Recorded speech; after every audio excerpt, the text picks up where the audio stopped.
Samantala mga kabrigada ay binahagi po naman ni Senate President Pro Tempore Jinggoy Estrada na ihahain niya muli ngayong 20th Congress ang kanilang proposed 100 peso wage hike para sa mga manggagawa.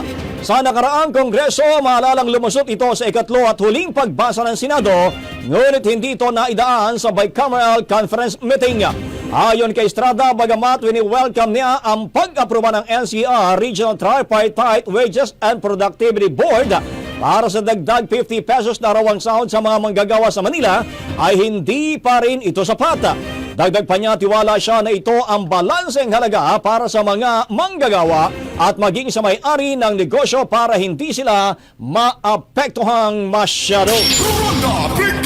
Muling inihain naman ni TUCP Party List Representative Raymond Democrito Mendoza ang panukalang batas para sa 200 pesos na aumento sa agaran sa arawang sahod na mga manggagawa sa pagbubukas ng 20th Congress.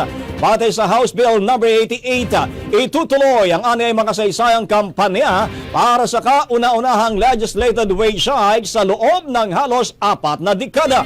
Paliwanag ni Mendoza, ang panukalang dagdag sahod ay tugon sa lumalakas na panawagan mula sa publiko, mga taga-suporta sa Kongreso at mga manggagawang nagkakaisa sa ilalim ng National Wage Coalition. Eto na lang ang manuan natin tarang pag-asa ng mayorya ng mga manggagawa para sa makataong pagtaas sa kita. Hinimok naman ng kongresista ang mga kasamahan na gawing prioridad ang panukalang aumento sa sahod upang maibsan ang nararanasang krisis ng maraming pamilyang Pilipino sa gitna ng patuloy na pagsirit ng presyo ng bilihin at serbisyo. Ang bahaging ito ay hatid sa atin ng Mom's Love ES1 Capsule. Simulang tuparin ang pangarap ng iyong anak. And stunting now!